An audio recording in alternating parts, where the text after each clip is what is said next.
Trump news: Jordan Klepper takes on Trump. Haley fans in SC. Although it may not be an appealing position, Jordan Klepper is more than qualified to take over as Jon Stewart's successful return to The Daily Show's opening act on Tuesday. The veteran journalist served as a guest anchor and delivered a brand new Fingers the Pulse segment. Klepper traveled to South Carolina to try to understand the differences between Trump supporters and Nikki Haley supporters. And the response appears to be, it's not simple. Klepper appeared somewhat taken aback when he said that Haley was continuing her campaign despite losing in 3 states, where she was beaten by the overall concept of none of these candidates. Haley's rally came first. Haley didn't have the home edge some might assume, despite serving as governor of South Carolina from 2005 to 2011 and for the state in Congress for the 6 years prior to that. That doesn't mean she doesn't have her share of stragglers, too.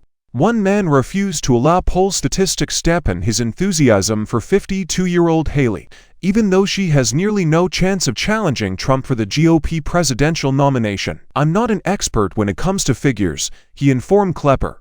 But one thing is certain. She's definitely not going to feel ashamed in this condition. It bothers me when people suggest she wasn't a good governor, the Haley supporter went on to say. Is that so? They were either from another state or as tall as a Georgia pine. I guess, as a result, Klepper found himself asking, are they towering trees? Indeed, that is correct.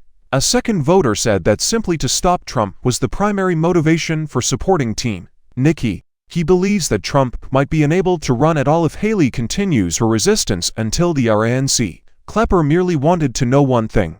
What do you believe Haley must do to persuade those Trump supporters who insist they will never, ever, ever, ever, ever, ever, ever, ever, ever vote for Nikki Haley? And I'm definitely going to shorten this. Unfortunately, not everything was on Haley's side.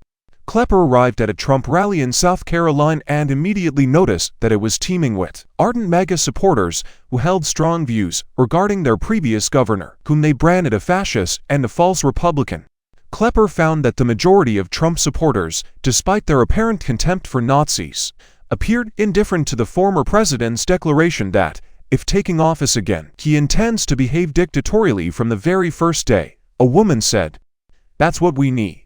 And another woman added, "Let's get it done." Pro-Trumpers seem to be very certain that Trump will not become the new Hitler, even if they acknowledge that the prospect of a politician threatening to become a tyrant could be terrifying to some. Mussolini, the Italian tyrant of World War II, was the analogy with which they were most at ease. I did start to detect some little cracks in support, Klepper explained. Though many were on board with Dictator 2.0. Included in it was the startling encounter with a Trump supporter who was adamant that what happened on January 6, 2021, was definitely an uprising.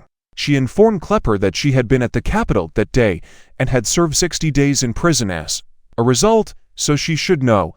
The woman in question seems to be Pamela Hemphill, the self-proclaimed ex-MAGA granny, although the episode did not reveal her identity. The show made use of a Facebook post by Hemphill that she had made at the time, advertising her journey to the Capitol. The FBI would later utilize this same post in their case against her. She first acknowledged, "I was wrong that day for even being there," before confirming that the violent events of that day did, in fact, constitute an uprising, because she didn't want any of the other Trump fans to overhear her. Klepper told her to be quiet.